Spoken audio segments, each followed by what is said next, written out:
अब बात करेंगे इन्फेक्शंस, वैक्सीन एंड एंटीबायोटिक्स। ये बहुत कंट्रोवर्शियल टॉपिक है, ध्यान से सुनिएगा। हो सकता है ये वीडियो यूट्यूब पे अपलोड ना करने दिया जाए या इसको करते ही डिलीट कर दिया जाए। ये कंट्रोवर्शियल फैक्ट्स दुनिया के बहुत पावरफुल लोगों के अगेंस्ट जाएंगे, तो इसको ध्यान से समझिएगा। इन्फेक्शंस कोई बुरी चीज नहीं है। इन्फेक्शंस से लड़ने का हमारा तरीका जो है वो जरूर हमें बीमारियों की तरफ ले जा रहा है, वो जरूर हमारा बुरा है। तो इन्फेक्शन से लड़ने का तरीका जो है हमें उसमें उसके बारे में सोचने की जरूरत है। और जहां तक इन्फेक्शंस की बात करें, मैं थॉट्स को भी इन्फेक्शन मानता हूं। आज के थॉट्स में आप लोगों को इन्फेक्ट कर रहा हूं ताकि आप इसको और लोगों को इन्फेक्ट करिए और इसको एक एपिडेमिक की तरह बना दीजिए, ताकि हम पॉजिटिव थॉट्स को लोगों तक ले जा पाएं और बीमारियों से उनको दूर कर पाएं। आज की हमारी डाइट, जो इम्यूनिटी बिल्डिंग हमारे कंपाउंड्स हैं, जो प्लांट बेस्ड कंपाउंड है, उसमें इतनी डेफिशिएंट है कि हमारी इम्यूनिटी खत्म हो रही है और हमें वर्नरेबल बना रही है बहुत से बीमारी, वायरसेस एंड माइक्रोब से। लेकिन हम लोग ये तो बात करते हैं कि इम्यूनिटी कैसे बढ़ाएं, कैसे बढ़ाएं, बच्चों की इम्यूनिटी कम है। कोई ये बात नहीं करता कि क्या कमियां हैं जिससे इम्यूनिटी नहीं बढ़ रही। ऑटो इम्यूनिटी हम बात करेंगे कि पहले इन्फेक्शन कैसे क्या क्या बदलाव करती है कि immunity, immune cells auto immune cells में कन्वर्ट होते हैं, नंबर 1। लेकिन the same mechanism goes for vaccines, क्योंकि वैक्सीन्स क्या है, vaccines are an intentional induced infection. हम जानबूझ के एक वैक्सीन जो है इंड्यूस करते हैं, जानबूझ के एक इन्फेक्शन पैदा करते हैं हमारी बॉडीज में, ताकि हमारा इम्यून सिस्टम उनके अगेंस्ट काम करके एंटीबॉडीज बना पाए। मगर क्या ये सही है? Let's see. तो एक अकेली इन्फेक्शन कभी भी ऑटो इम्यून नहीं ट्रिगर करती। बचपन से ही एक्यूमुलेटिव इन्फेक्शंस, एक हाई बर्डन ऑफ इन्फेक्शंस हमें इम्यूनिटी देती है। जो क्रॉनिक इन्फेक्शन है, जैसे एप्स्टीन वार वायरस है, साइटोमेगालो वायरस है, रुबेला है, और फिर साथ में हमारे हेपेटाइटिस बी वायरस है, hepatitis C, and the list is longer which will share. और तकरीबन बहुत सी बीमारियों में कोई ना कोई एजेंट जरूर मिलता है, जैसे कि रूमेटिक फीवर में हेमोलिटिक स्ट्रेप्टोकोकस है। ऐसी एक बीमारी है फोकल सेगमेंटल ग्लोमेरुलोनेफ्राइटिस, जिसमें हमारी किडनी प्रोटीन्स लीक करने लगती है, जिसको ग्लोमेरुलोनेफ्राइटिस कहते हैं हम भाषा में। वो है पायोजीनस स्ट्रेप्टोकोकस के अगेंस्ट एंटीबॉडीज बनती है हमारी बॉडी में, जो कि एक कॉमन माइक्रोब है जो हमारी स्किन पे पड़ा रहता है। Then there are haemophilus, cytomegalia, gonorrhoea, बहुत सारे, rubella, toxoplasma, any many infections are there. Type 1 diabetes mellitus, हम सोचते हैं ना ये कहाँ से, हमें पता ही नहीं चलता। बच्चे को क्या समझाए कि कैसे इसके पैंक्रियास के cell, beta islet cell dead हो गए। इसमें very strong implication of many viral infections, specially mumps. और इसके पीछे अगर आप पबमेड को रिसर्च करेंगे, जो कि सबसे क्रेडिबल सोर्स मानी जाती है रिसर्च पेपर्स के लिए, 1400 से भी ज़्यादा मैन्युस्क्रिप्ट्स अवेलेबल हैं।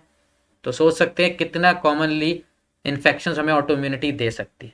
बट ऐसा क्यों हो रहा है? क्योंकि हमारा इन्फेक्शन से लड़ने का जो मैकेनिज्म है उसमें फॉल्ट है, क्योंकि हमारी लाइफस्टाइल और डाइट में फॉल्ट है। हम इम्यून सिस्टम को वो प्रोडक्ट्स नहीं दे रहे, वो न्यूट्रिशन नहीं दे रहे जिससे वो इफेक्टिवली इन माइक्रोब्स, वायरसेस को खत्म करे और एक बेहतर इम्यून सेल्स बनाए, रादर देन एक ऑटो इम्यून बीमार सेल्स के अगेंस्ट। ये कुछ मैकेनिज्म है जो मैं ब्रीफ में शेयर करूंगा, कैसे बैक्टीरिया या वायरसेस क्या करते हैं।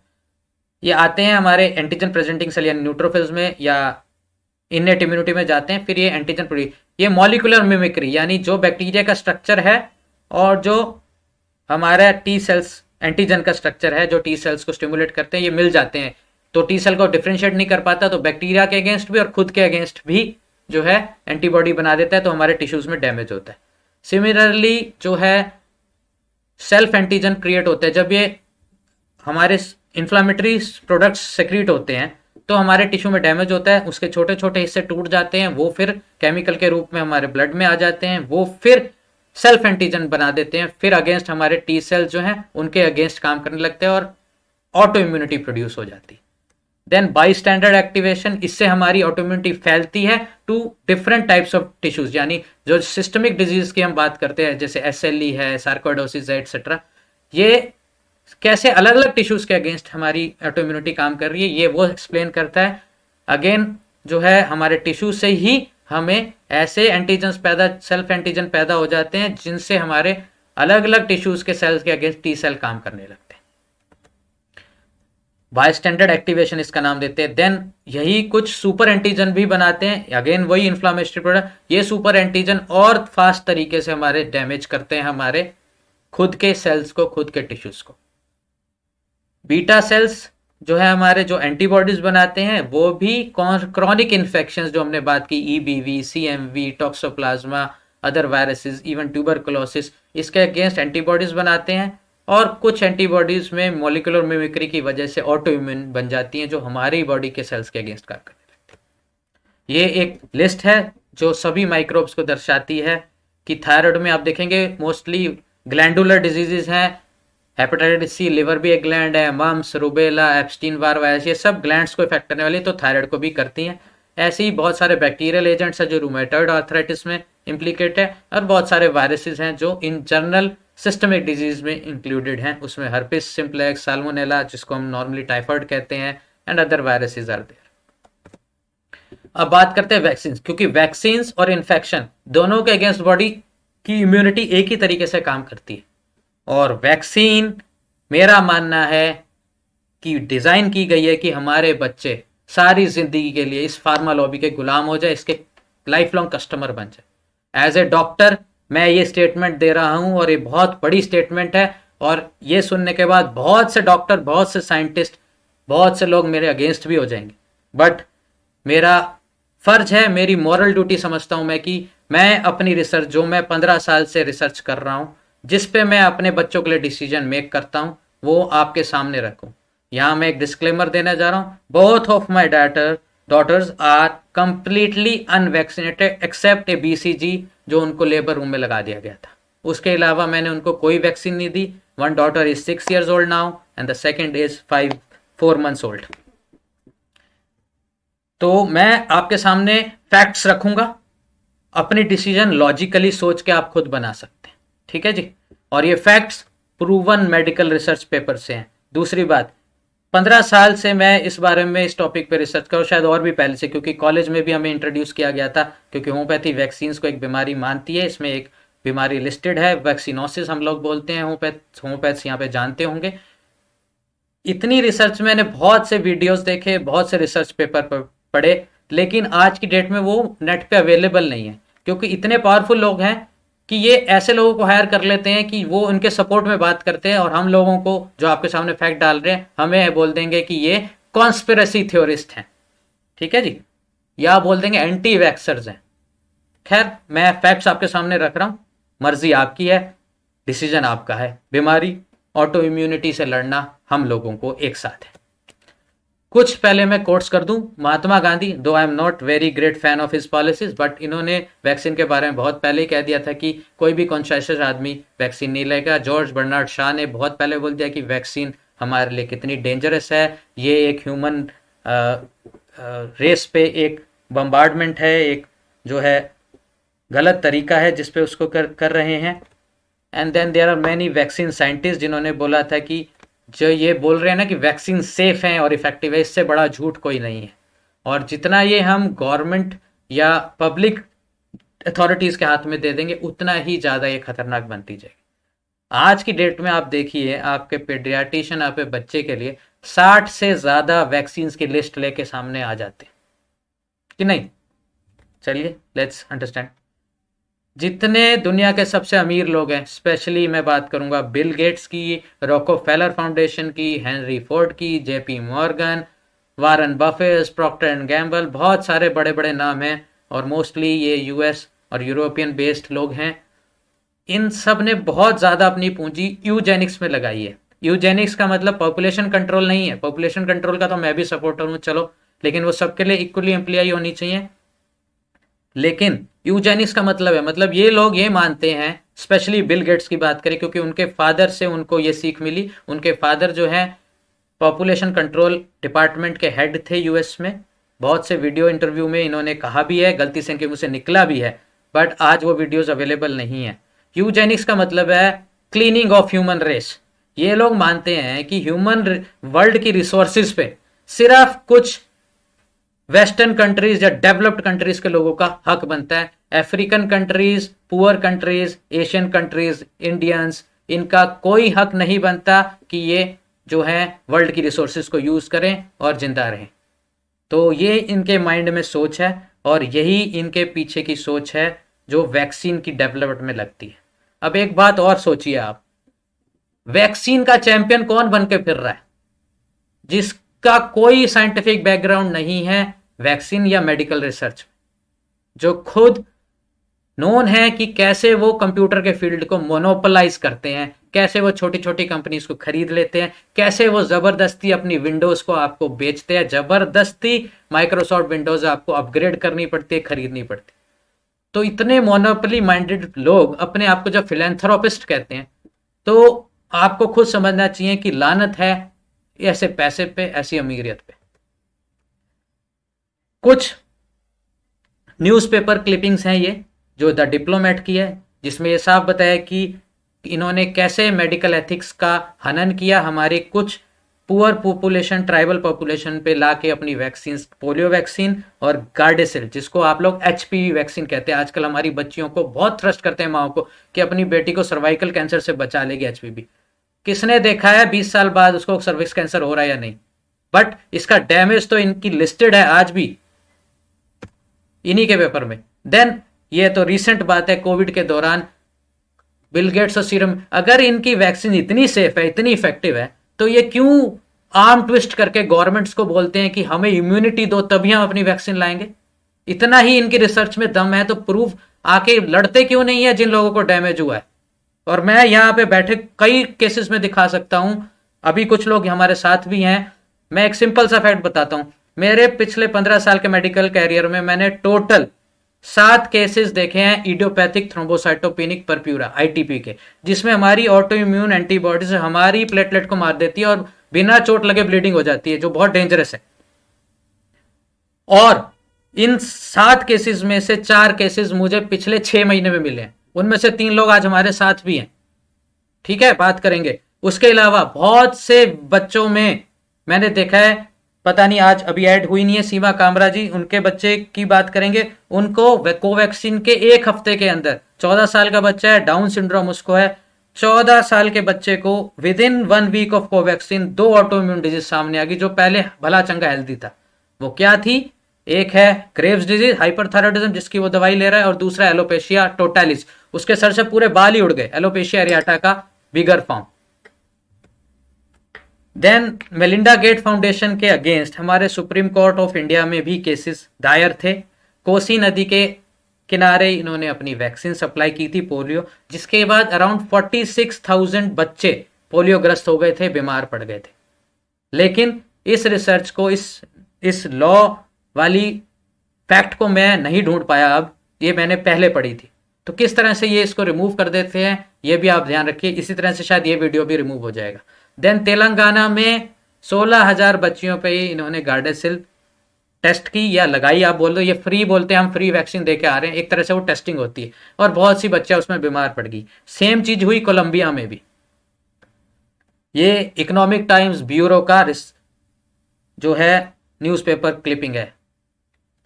तो आप समझ सकते हैं कैसे ये अमीर लोग हमें, हमारे बच्चों को बीमार करने के पीछे जो है, हमें लाइफ लॉन्ग अपना जो है कस्टमर बनाने के पीछे लगे हुए हैं।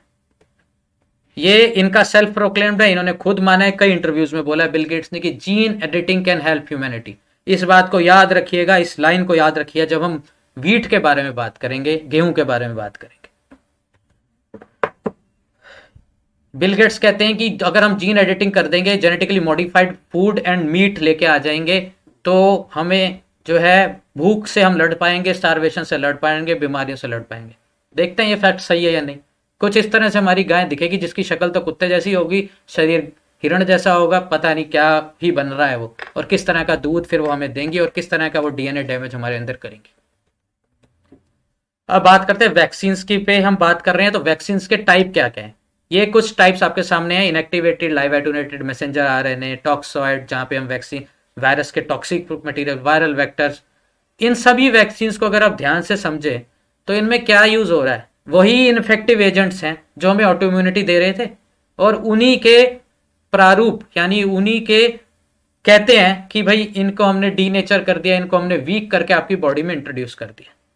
लेकिन हमारा इम्यून सिस्टम तो रिएक्ट करेगा ना इनके अगेंस्ट, कुछ ना कुछ एंटीजन तो बनाएगा, और वहां पे जरा सी फाइन ट्यूनिंग में गड़बड़ होती है तो वो भूल जाता है कि ये सेल हमारा है, और ऑटो इम्यूनिटी आपके सामने। और आप देख भी रहे होंगे कोविड वैक्सीन से पिछले 2 साल 3 साल में कितने लोगों की ऑटो इम्यून डिजीज का खतरा बढ़ गया, कितने नंबर इंक्रीज हो गए हैं। प्लस मैं तो अपनी क्लिनिक पे रोज ही देख रहा हूं, प्लस जो लोग पहले रिमिशन में थे, जिनको कई सालों से डिजीज है लेकिन वो रिमिशन में थे, उनके सिम्टम दबे हुए थे, वो कैसे एकदम से बढ़ गए, उनकी फ्रीक्वेंसी दोबारा बढ़ गई, एक्सैजरबेट एक्यूट एक्सैजरबेशन उनको आ गया। ये यूएस ऑफिशियल गवर्नमेंट का पेज है, मैं वहां से आपके लिए इंफॉर्मेशन ला रहा हूं, हवा में बात नहीं कर रहा हूं। PubMed national institute national library of medicine की बात है। इसमें हम बात करते हैं कि भाई फ्लू वैक्सीन जो कितनी ज्यादा रेकमेंड कर रहे हैं आपके बच्चों को आजकल, कि भाई साल में 2 बार फ्लू वैक्सीन तो लगा ही लगाओ, नहीं तो जुकाम से बचा नहीं सकते आप। ठीक है, चलो जी, पहले तो जुकाम कोई खतरनाक बीमारी नहीं है, सबसे पहले तो उसको बचाना ही क्यों। दूसरी बात, चलो फिर भी बचाना है तो चलो समझे तो सही कि इसके अंदर है क्या, वैक्सीन की केमिकल इंग्रेडिएंट है क्या। फ्लू वैक्सीन में होता है फॉर्मेल्डिहाइड, जो कि एक नॉन कार्सिनोजन है, इसके बारे में तो हम सब जानते ही हैं, और ये मशरूम इंडस्ट्री में भी बहुत यूज होता है एज ए, इससे हम मशरूम सबस्ट्रेट को जो है स्टेरलाइज करते हैं।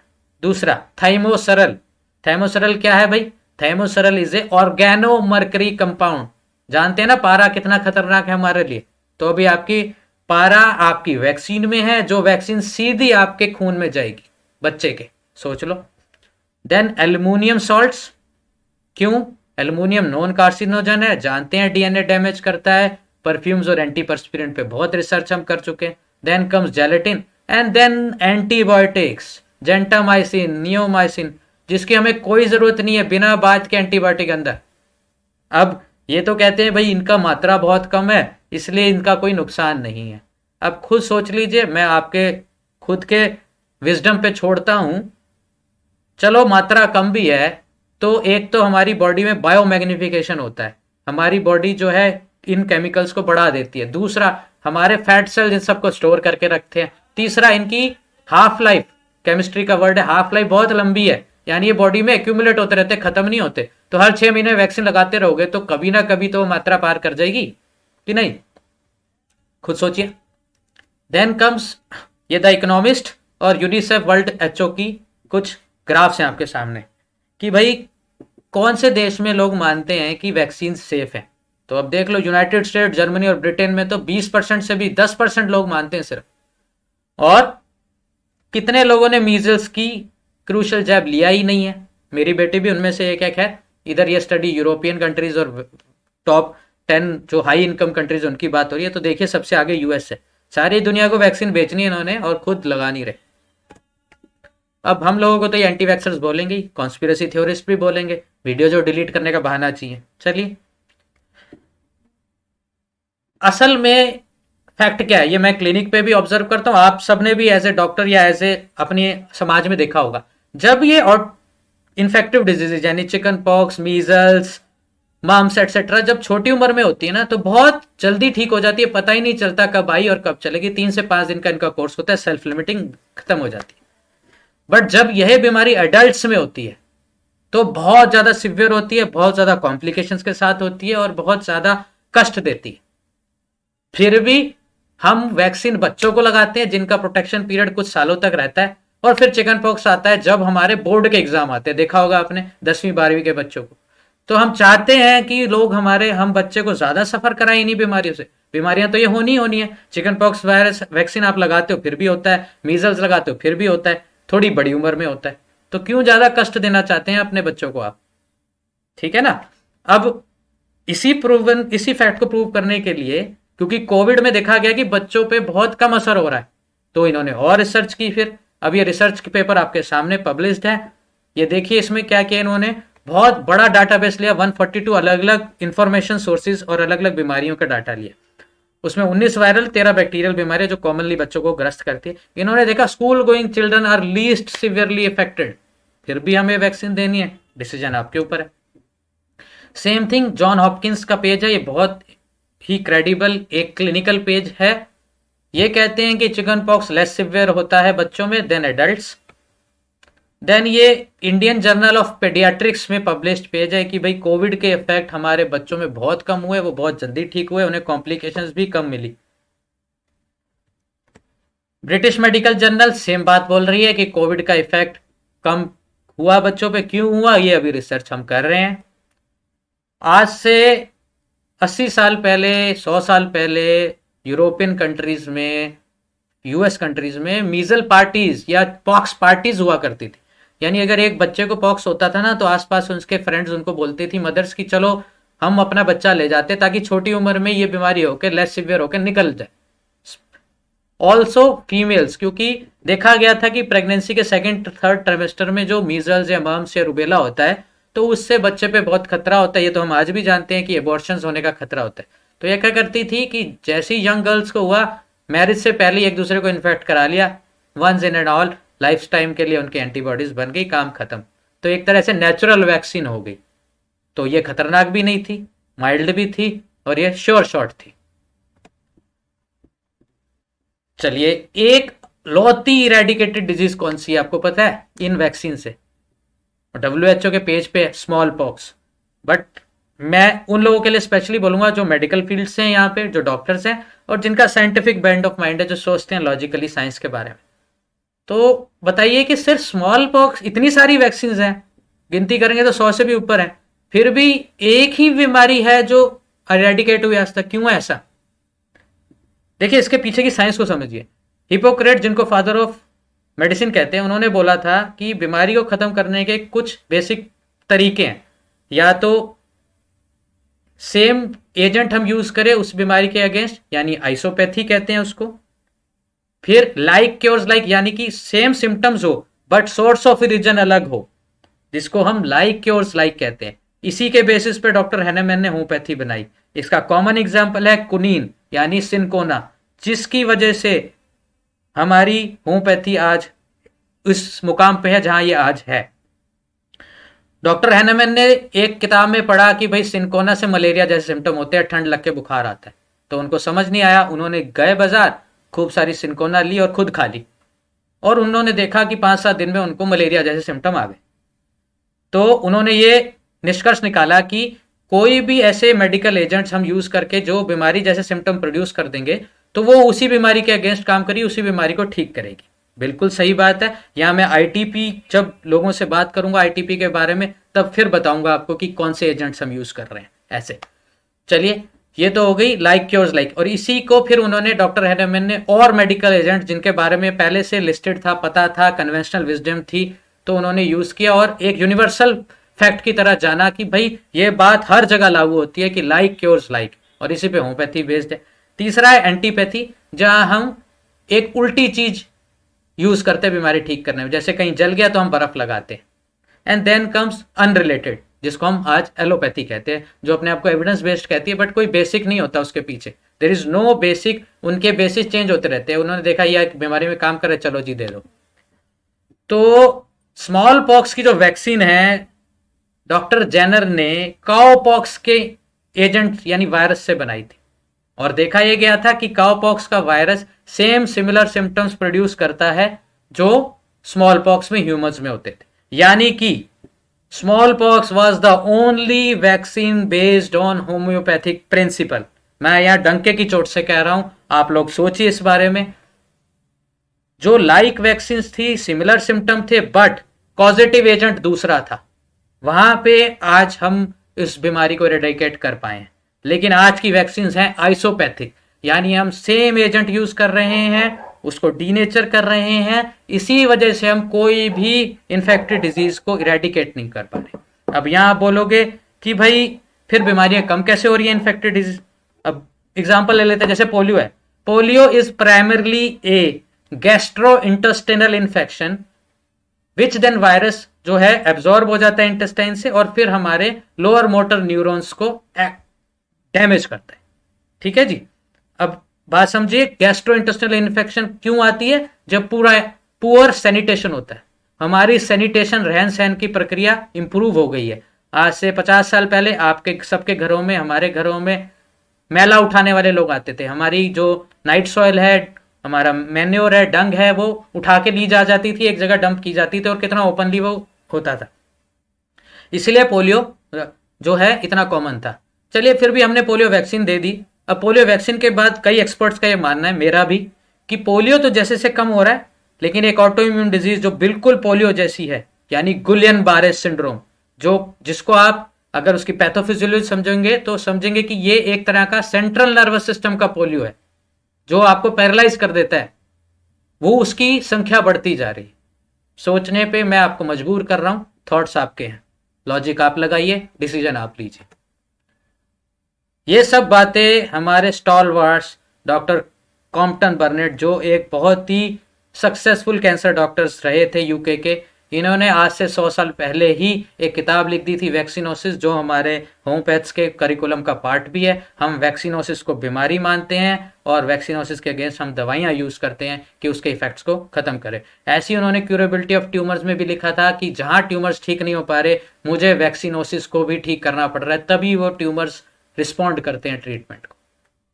तो आगे जाके हो सकता है रिसर्च ये भी बताए कि ऑटो इम्यूनिटी का स्ट्रॉन्ग इम्प्लीकेशन है कैंसर्स एंड ट्यूमर्स में भी। अभी रिसर्च ओपन फील्ड है, आगे जाके जरूर सामने आएगी। अब बात करते हैं एंटीबायोटिक्स की।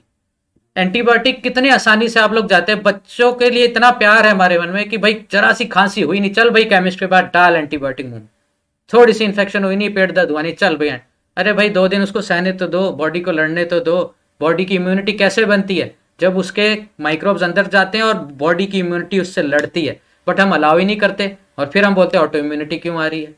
इसीलिए आ रही है कि हम उस इम्यून सेल्स को हेल्दीली लड़ना नहीं चाह रहे, फिर वो बोलते हैं भाड़ में जाए, मैं बदल जाता हूँ ऑटो इम्यून, मुझे माइक्रोब पे तो ये काम करने नहीं दे रहा, तो मैं अपने शरीर पे काम कर लेता हूँ, बस होगी ऑटो इम्यूनिटी शुरू। तो एंटीबायोटिक देने से पहले 2 बार सोचिए, एक्सपर्ट्स से राय लीजिए, ऑल्टरनेटिव मेथड्स जिसको कहते हैं, जैसे होम्योपैथी, आयुर्वेदिक या घरेलू उपचार कीजिए। जब उससे भी ठीक ना हो, तब आप सोचिए कि भाई एंटीबायोटिक लेना चाहिए। एंटीबायोटिक कितना कॉमनली आप देते हो और क्या सही में वो इफेक्टिव है या नहीं, ये भी रिसर्च देख लेते हैं। ये हमारी इंडियन रिसर्च है, ये कहती है कि 80% एंटीबायोटिक्स की कोई ज़रूरत नहीं होती प्रिस्क्रिप्शंस की, फिर भी हम दे ही जा रहे हैं। सिमिलरली 80% डेंटल प्रोसीजर से पहले हम देते हैं ना एंटीबायोटिक्स, हमेशा एक प्रोफाइलेक्टिक के रूप में, वो कह रहे हैं 80% ज़रूरत ही नहीं है, ये रिसर्च पेपर प्रूव कर रहा है। अगेन कि एंटी माइक्रोबियल रेजिस्टेंस कितनी बढ़ती जा रही है, हमारे बैक्टीरियाज कितने बढ़ते जा रहे हैं और उन कितने ताकतवर होते जा रहे हैं वो बैक्टीरिया जो है इस चीज को लेके। अगेन एंटीबायोटिक का रोल और सी रिएक्टिव प्रोटीन क्यों नापना चाहिए, अगर वो ज़्यादा हो तभी हमें एंटीबायोटिक देना चाहिए, ये रिसर्च पेपर बता रहा है। और ये उन लोगों पे रिसर्च की गई है जो मेंटली इनटेक्चुअल, जिनकी इंटेलेक्चुअल डिसेबिलिटीज कम है, एक तो वैसे ही वो न्यूरो डिजेनरेटिव डिसऑर्डर में जो ऑटोइम्यून बेसिस है, और फिर हम उनको गट माइक्रोबायोम खराब करने के लिए एंटीबायोटिक्स दे रहे हैं, तो उनकी बीमारी बढ़ा रहे हैं। ऐसी WHO के ऑफिशियल पेज पे ये अपील की गई है कि एंटीबायोटिक्स जानवरों में, एग्रीकल्चर में कम यूज़ किए जाएं या ना यूज़ किए जाएं, बट आप जिसे कहते हैं ना आजकल आप Licious, fresh to home meat, जो पैक्ड मीट आपके पास इमीडिएटली आ जाता है, सब एंटीबायोटिक लेडन है, कोई नहीं ये क्लेम कर सकता कि उसमें एंटीबायोटिक नहीं है। देन ICMR हमारी इंडियन स्टडी 50% से ज़्यादा पॉपुलर है, और ये बहुत ही प्रेशियस प्रेस्टिजियस कॉलेजेस की, मेडिकल कॉलेजेस की स्टडी है। एम्स, जिपमर, PGI चंडीगढ़, CMC वेलोर, इनसे क्रेडिबल शायद ही हमारे पास हॉस्पिटल्स हैं इस इंडिया में। 50% से ज़्यादा लोग ऑलरेडी माइक्रोबियल एंटीबायोटिक रेजिस्टेंस में चले गए। तभी आप सोचते ना, बच्चों को एंटीबायोटिक दिया था, ठीक हुआ, फिर महीने में दोबारा बीमार हो गया, फिर 2 महीने में बीमार, ऐसे बहुत कॉमनली हमारे क्लिनिक में बच्चे। सीमा कामरा जी हमारे साथ हैं, मैं इनको इंट्रोड्यूस करूंगा, ये बताएंगी कि वैक्सीन का क्या है, वो क्या सौरभ मेहंती जी का प्रैक्टिकल जीता जागता एग्जाम्पल हमारी क्लिनिक पे। सीमा जी प्लीज आप अनम्यूट करके अपने बेटे के बारे में जो आपने फेस किया वो बताएं। हाँ जी सर। हाँ बताएं प्लीज सबको कि कैसे आपके बेटे ने वैक्सीन का फेस किया और क्या हुआ आपके साथ।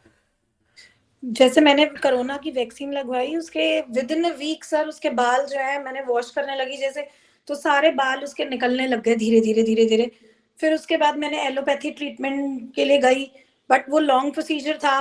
फिर मैंने आपसे उसके बारे में कंसल्ट किया, अब आज साल हो रहा है, अब तो खैर उसकी पूरी ग्रोथ आ रही है। आपने कौन सी वैक्सीन लगाई थी, क्या नाम था उसका? कोरोना की थी सर। कोवैक्सीन या कोविशील्ड? कोवैक्सीन। कोवैक्सीन, एक चीज। दूसरा, ये तो आपने बालों की बात की, एलोपेशिया एरेटा, जिसका ट्रीटमेंट आप हमारी क्लिनिक पे ले रहे हो। एक और प्रॉब्लम उसको है जिसका आप एलोपैथी ट्रीटमेंट ले रहे हो, वो क्या है? Thyroid sir. Hyperthyroidism, Graves disease. और आप सोचिए, सौरभ जी का आंसर मैं दे रहा हूं, कैसे कोवैक्सीन, जिसको माइल्ड वैक्सीन बोला है बच्चों के लिए, कैसे उसने इनकी पूरी जिंदगी के लिए इनको गुलाम बना दिया। अब ये प्रूव हो रही है मेरी बात की नहीं, कि फार्मा लॉबी अपने बच्चों को सारी जिंदगी का गुलाम बना रही है। हाइपरथायरॉयडिज्म से ज्यादा खतरनाक बीमारी शायद ही कोई है इस छोटे से बच्चे के लिए।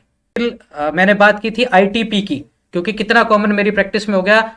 मैंने 50% ज्यादा आईटीपी केसेस पिछले अपने 6 महीने में देखे हैं। इनमें मैं सबसे पहले बात करूंगा Mrs Kavita Thareja. Please unmute your self and share your experience. I was diagnosed with ITP in last June 2022. So that was quite shocking for me. और उसके बाद फिर मैंने ITP का ट्रीटमेंट एलोपैथिक स्टार्ट किया, और उसमें उन्होंने मुझे सारे स्टीरॉइड्स बताए यूज़ करने के लिए।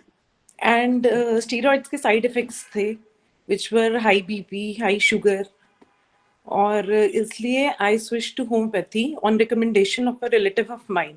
और उन्होंने ही, मेरे एक रिलेटिव ने मुझे डॉक्टर जयंत शर्मा के बारे में बताया, and I started my treatment in July, I think July 2022 with doctor Sharma. And by September मेरा मतलब आईटीपी की जो प्रॉब्लम थी, जो प्लेटलेट्स की थी, वो मेजरली सॉल्व हो गई थी। मेरा जो 1,50,000 प्लेटलेट्स है, उसका जो वो था, वो क्रॉस कर गया था बाय सितंबर end. So it was a very nice experience with doctor Sharma और होम्योपैथी ऑल्सो, क्योंकि before that honestly I have no believe in homeopathy. To be very frank, I was a strong believer of allopathy before that. And जब मुझे ये treatment मिला homeopathic का, तो now I believe कि अब I won't switch to allopathy. कोई भी प्रॉब्लम्स हो मुझे, मेरी फैमिली को, so allopathy is a no no. Thank you very much. और इसके साथ साथ हमने आज जो नॉलेज से आपको एम्पावर किया, फॉलो दिस, कि ये दोबारा बीमारी आपको ना मिले। देन हमारे साथ टिम्सी जी हैं, जिनकी मदर को ये प्रॉब्लम आ गई थी। टिम्सी जी बताइए अपनी कहानी, और ये भी बताइएगा, जैसे मैंने बताया, कि एक एक करके कैसे उनको डिजीज आई, और कैसे एक छोटी ऑटो इम्यून डिजीज पहले आई, मेटाबॉलिक सिंड्रोम पहले आया, और फिर बड़ी बीमारी बनी। हेलो। हाँ जी, बताइए। एक्चुअली मेरी मदर को डायबिटीज और थायराइड है, काफी टाइम से है। तो 5-6 मंथ्स पहले ही हमने अचानक, उनको फीवर हुआ था, तो हमने नॉर्मल टेस्ट कराया था कि शायद डेंगू होगा। तो उसमें प्लेटलेट्स कम आए थे, तो हम वी स्टार्टेड ट्रीटिंग डेंगू का। वो ट्रीटमेंट हमने स्टार्ट कर दिया, बट वो प्लेटलेट्स इंक्रीज नहीं हो रहे थे। तो then I consulted doctor Jayant Sharma कि मेरी मदर को ये हो रहा है। तो बट प्लेटलेट्स जो हैं वो 70,000 ऐसे रह रहे थे, 70,000 एंड देन इंक्रीज टू 90,000, इस रेंज में ही रह रहे थे। तो फिर डॉक्टर जयंत शर्मा जी से बात करी, तो फिर उन्होंने बताया था कि ये प्रॉब्लम जो है वो आईटीपी का हो सकता है। तो देन वी कंसल्टेड हिम, तो उन्होंने फिर हमें मेडिसिन दी। तो वो अब हम ले रहे हैं दिसंबर से। My mother has started taking that medicine. तो अभी जो रिसेंटली लास्ट टेस्ट कराया था हमने, तो अब प्लेटलेट्स जो उनके हैं वो राइज हो रहे हैं, फ्रॉम 95,000 टू अब 1,20,000 तक हुए हैं इंक्रीज। तो आई थिंक ये होम्योपैथी का ट्रीटमेंट है वो उसी से हो रहा है, क्योंकि एलोपैथी में भी हमने डॉक्टर से कंसल्ट करा था, तो ये सेड कि अभी मेडिसिन की जरूरत नहीं है, ये जनरल ही है। तो बट वही था कि डर लगा रहता था कि प्लेटलेट्स तो कम हो नहीं, रहे ये हैं, एक इंक्रीज गलत नहीं हो सोच रहे है। हैं। आईटीपी एक बहुत ही खतरनाक बीमारी है। अगर आप कोई भी स्ट्रेस आपको सडनली आता है और ऑटो इम्यूनिटी बढ़ती है, सडनली आपकी प्लेटलेट 10-20 हज़ार रहेंगे, और इतनी सीवियर ब्लीडिंग हो सकती है कि आपको इमरजेंसी में जाना पड़ सकता है। तो इसको कभी भी हल्के में नहीं लेना चाहिए। दूसरा, आप जो आपको मैंने डाइट और इन चीज़ों के बारे में बताया, ये भी फॉलो कीजिए। Next will be Mrs Shweta Pathak, कि आपको जो साइड इफेक्ट मिले हैं, आपके फेस पे हम ओबेसिटी देख पा रहे हैं, आप देख सकते हैं सब लोग, कैसे स्टेरॉइड्स ओबेसिटी और सूजन और इन्फ्लामेशन को बढ़ाता है, वाटर रिटेंशन को बढ़ाता है। She has gained more than 35 to 40 kgs of weight with the treatment. ये हमारे को इन्होंने अप्रोच किया था when she already have started with and taken very high doses of steroid, started with 60 mg, and now we are decreasing it to 10 mg पे हम ले आए हैं within a matter of 3 months। and the platelet range is stabilized even after tapering down. Sir, I was diagnosed on 29th of December 2022 with ITP. तो मुझे severe bleeding हो रही थी. I thought नॉर्मल जो monthly है वही है, but then फिर जब रिपोर्ट्स ऐसे ही टेस्ट कराया, I was feeling very like चक्कर वगैरह आ रहे थे बहुत ज्यादा. तो फिर टेस्ट कराया तो उसमें प्लेटलेट्स काफी कम आई थी, 32,000. देन फिर उसके बाद मेरे को जब हॉस्पिटल गई तो वहां पहुंचते पहुंचते 14,000 वहां पे भी टेस्ट हुआ तो 14,000 वो आ गई थी. फिर उन लोगों ने मुझे आईसीयू में एडमिट कर दिया. देन उन्होंने मुझे आईजीवी दिया था. उसके बाद मेरी 5 लाख हो गई थी, बट जब मैं वापस घर आई तो वापस वो फिर गिर गई. तो मेरे एक भैया है, उन्होंने आपका फिर मुझे बताया था. Then I consulted you and उसके बाद से तो मैं आप ही को फॉलो कर रही हूँ. और मैं स्टेरॉइड्स भी काफी कम हो गए हैं, 10 mg पे आ गई हूँ. जल्दी हम तो उनको काफी जल्दी हम मतलब उनको अंदर से भी काफी अच्छा लग रहा है इसमें. जल्दी हम उनको बिल्कुल छुड़ा देंगे. और अब मैं सिर्फ ये बताना चाहता हूँ, ये तीनों आईटीपी पेशेंट मेरे पास 6 महीने के अंदर आए. Can you correlate the time relation between Covid vaccines, उनकी booster dose and coming up of auto immune disease? Again proving my point, सांच को कोई आंच नहीं है. आप कोई रिसर्च पेपर नहीं मिल रहा है अभी भी जो बता दे कि वैक्सीन से हो रहा है, कोई नहीं मानेगा इसको. लेकिन आप क्या जो चीजें दिख रही हैं, सूरज उग रहा है ईस्ट से, उसको डिनाई कर दोगे?